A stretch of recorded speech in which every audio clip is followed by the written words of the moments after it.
video, live stream. So we're going to be talking about this laptop. It's an Austin PN312 TFT. I got this for $10 on eBay, say a month or two ago. The reason why I got it is because it was listed as not working. The reason why it was listed as not working was because the power supply board was so heavily corroded that it wasn't working correctly. I did get this thing to turn on without a problem, but after a while it was acting up. So I figured, well, since I had a working AMS laptop, I still have the laptop, I gotta go fix the trackball on that thing and reassemble the thing so I can test it out again.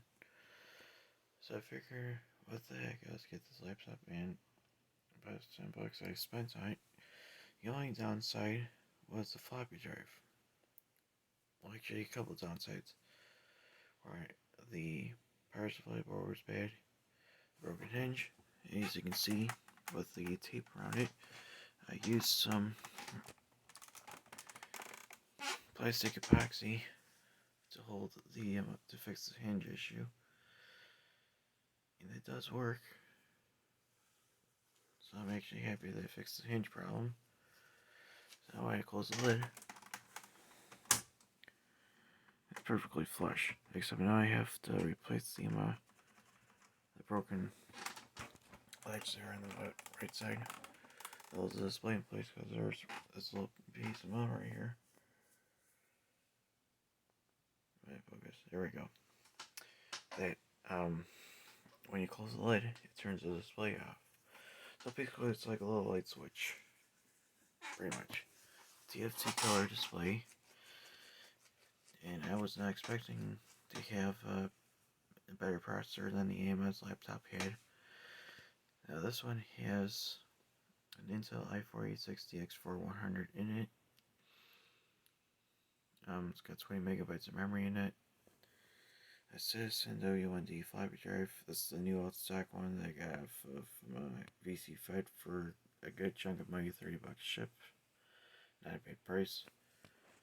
It's actually a pretty good price than it was. The trackball itself, I replaced the whole system here because the one that was in this laptop wasn't working. Every single time I moved the mouse, it would just reset. So I gotta go. So now I have to fix it. And I took the working one out of the AMS laptop. I don't have the battery cover on there, so I gotta go find that piece of plastic. It's around here somewhere. I can't remember where the heck I put it now at the moment. But the keyboard itself is something to be desired. It needs some cleaning, and the keys are working rather nicely. Oh. Yeah, the keys are working rather nicely on here. In this laptop, the power supply, I was using a regular RCA switching power supply, which allows me to switch between voltage between like 6 volts, 7.5 volts, 9 volts, and 12 volts DC. And of course, I also have the let's see, I have the power supply. Well, of course, I'm not switching power supply is also 2.5 amp rating, so it's well within the range for this laptop, which is supposed to be between 2.3 amps. It's 11 volts DC, or 7 volts DC, 3 amps. So with the 9 volts and 2.5 amps, it's somewhere close to middle marker right there. But I can't complain. It works. So let's go ahead and turn on the laptop. Now disassembling the laptop to get to the floppy drive is a pain in the rear end, same as the battery, the clock battery. Oh, CMOS battery, excuse me. So, I don't know if you guys can see that right. Right there. If the focus on my phone will actually work the same. If I move the light just a little bit.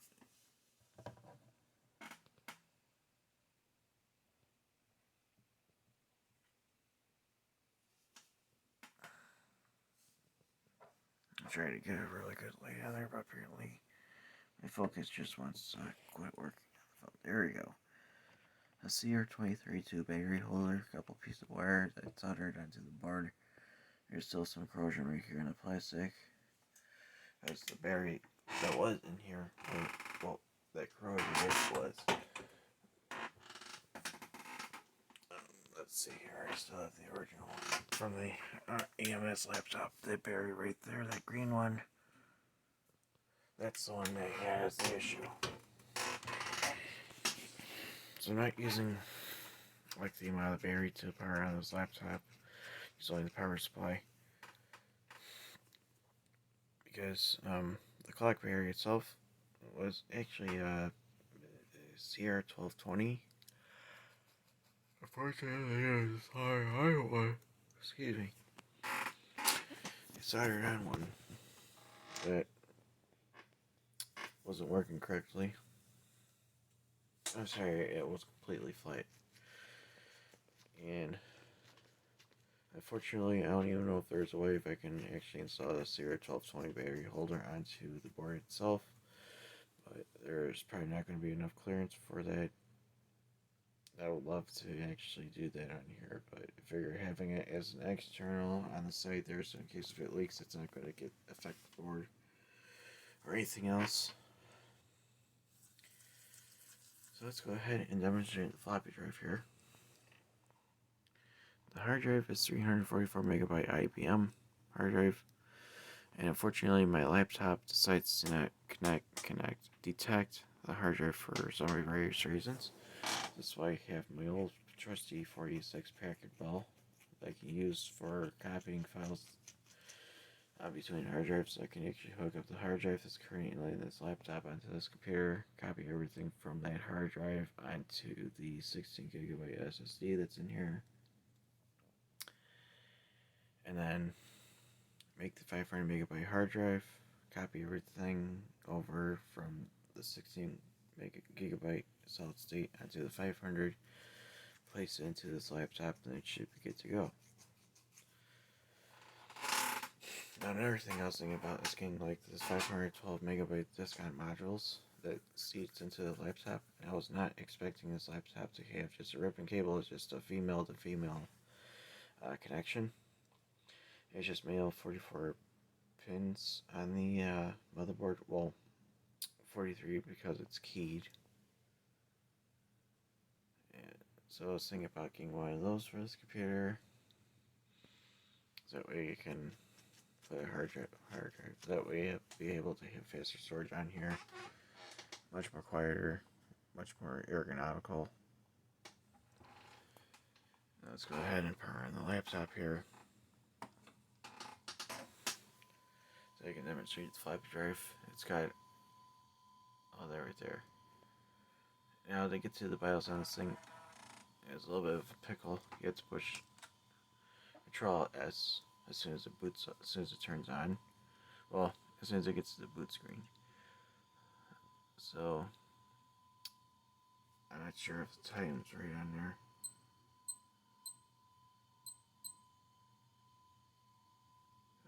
According to my watch, today is the 8th. And the time is definitely wrong. Let's see here, today is the 8th.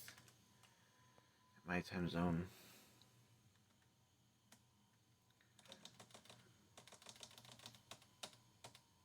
Let's see, make sure it's set to simultaneous LCD. Save upon boot. And once the operating system boots, I have to type the time and date. You got time and date on here manually.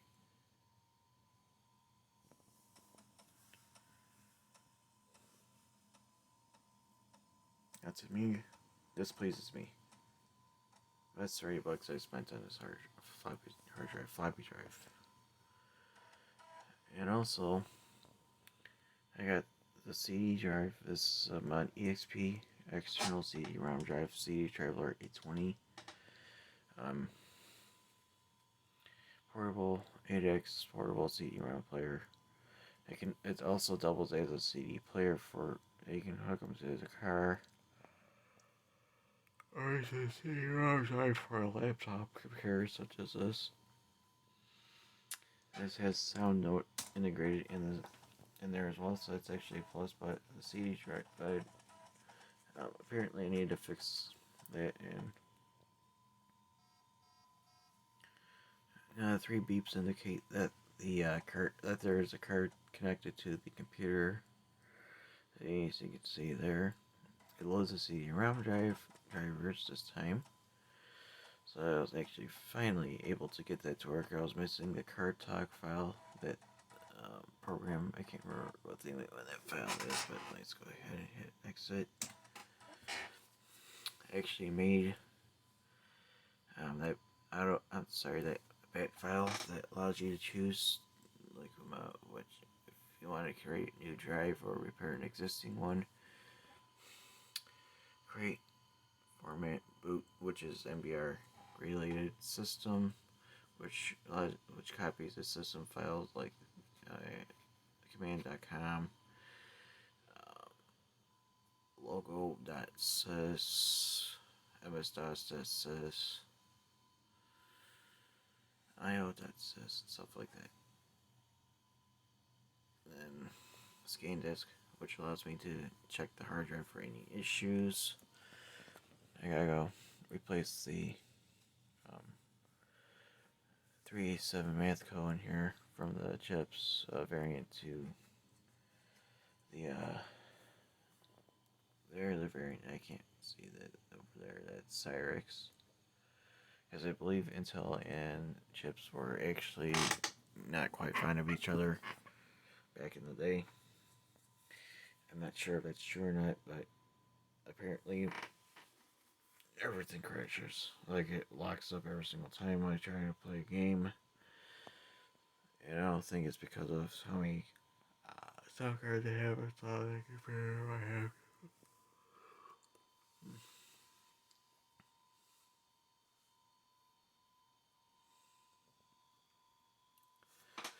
So, anywho.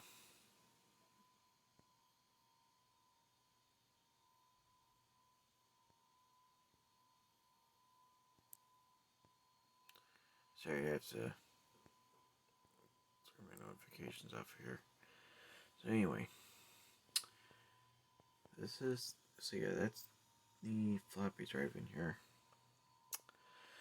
I might post all these videos on YouTube sometime, but currently I'm not sure what to do at this point here. I'm still going to be working on that the ISO SkyZ card that I got off of eBay, especially the one that LIQ Matrix had sent to me recently. I'm still going to have to build that Pentium Pro system.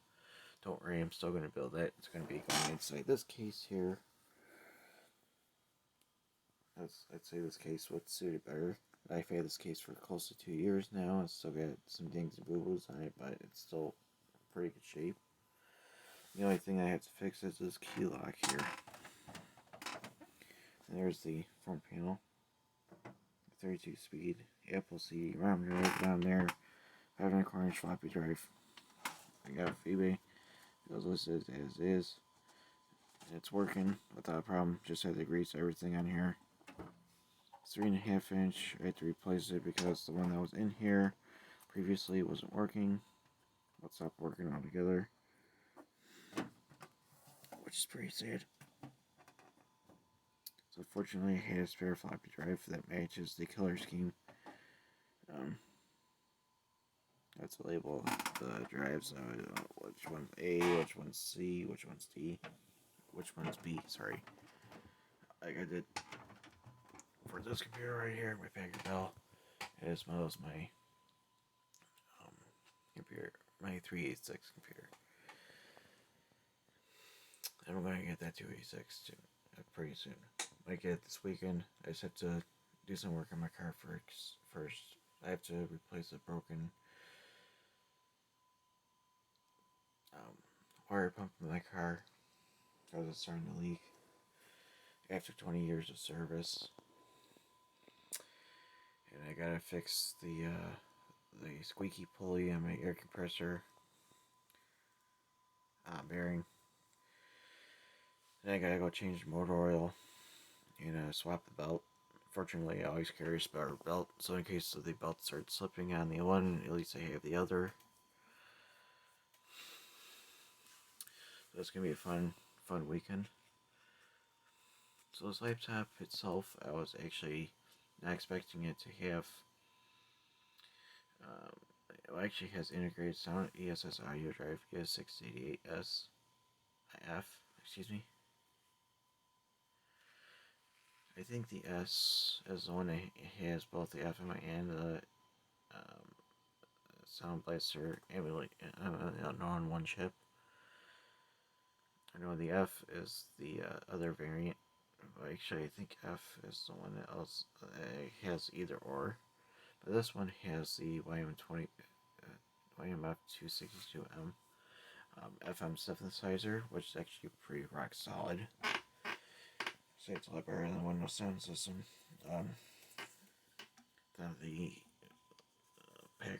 about the Toshiba laptop that I had, the 4800 CT, had, but that laptop is completely destroyed. Like, it stopped working altogether one day. Tried to fix it, didn't work. So I had to toss out the whole thing. Kept the hard drive though. I was gonna go keep the floppy drive, but I had to take the belt out so I can try to fix the one drive that had a belt slip. But that drive had a broken head. Or two. Because the alignment was so far off.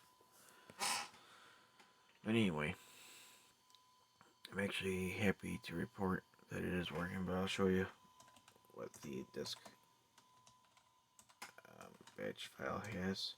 I can't remember if it's disk that bad or DSC that bad. Yeah, work was a little bit hectic a little bit earlier today, and apparently it's not the correct one. So I think it's at DISC. Yeah, sometimes there will be either two different spellings of disk. There's DISC, which is... Oh, that's not it either. I just forget what the name of the file is. That's after... let's see here. Let's do dirty by bit. Let's drive. Edit drive.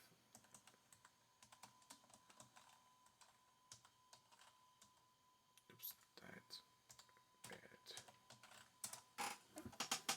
It's probably not it, but I can't remember if it's the. Yep, there it is.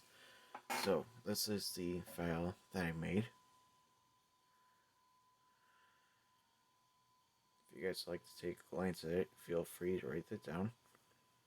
I've actually used the choice command a lot. I have a lot of games on both of these computers right here. If you want to load a specific game, I would choose the genre or the company that makes the game, like like genre. For example, action, adventure, sports, and companies. I've also done like Sierra as one of them, Psygnosis is the other one. Like this game Lemmings here, this manufactured by Psygnosis back in 1991.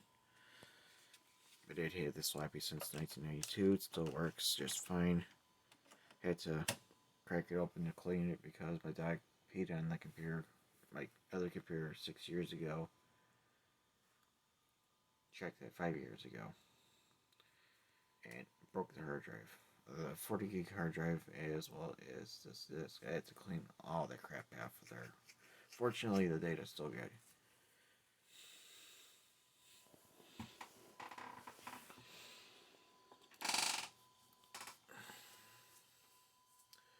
Alright, so let's go ahead and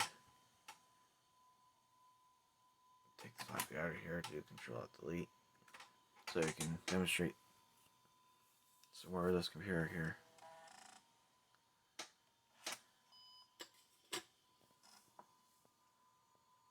So I'm actually happy that the floppy drive is working.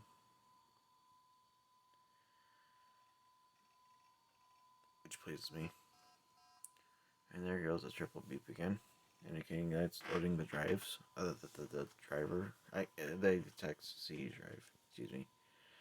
Let's go ahead. CD games.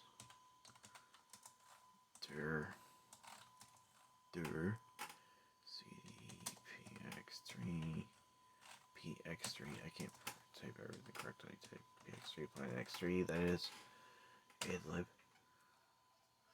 And unfortunately, the display is stretched, and I can't figure out a way to unstretch it. I wish there was a setting in here.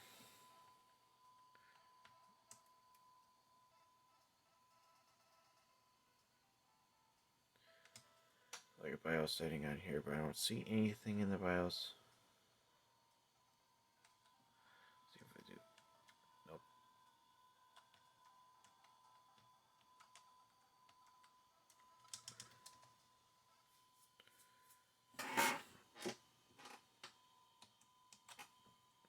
So you can get to the BIOS just by a stroke of keys. Anywhere, pretty much. That time's a little bit off.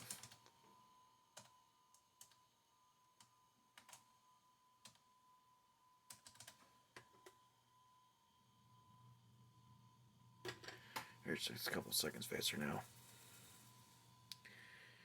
Now, unfortunately, I don't see anything in the BIOS to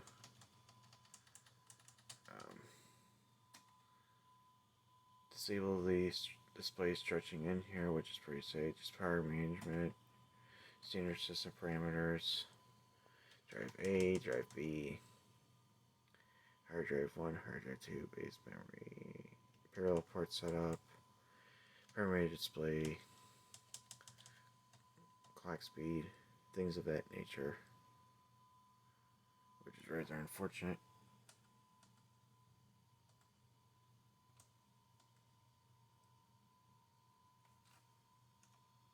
Face is auto. It'll probably unstretch it, but I doubt it.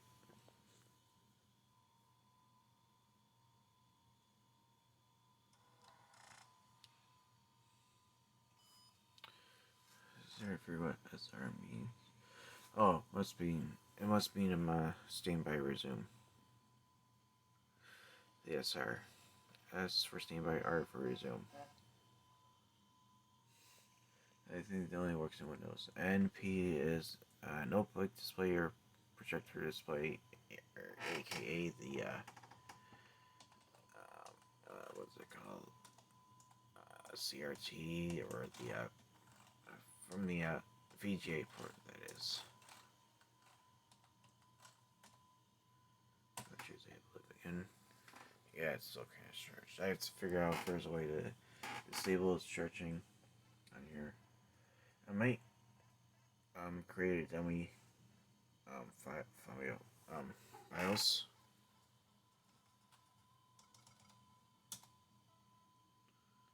Let's see, I don't even have any benchmark tools on here. So I'd like to figure out if there's a way if I can increase or decrease the speed on this computer, which is pretty sad. Let's see here. So yeah, the one thing I wish I can figure out is how to disable the display switching on here. I mean, MS-DOS itself, like the ops prompt, it's actually pretty crystal clear. But trying to play like Planet X3, it doesn't like it. But it's a little bit stretched.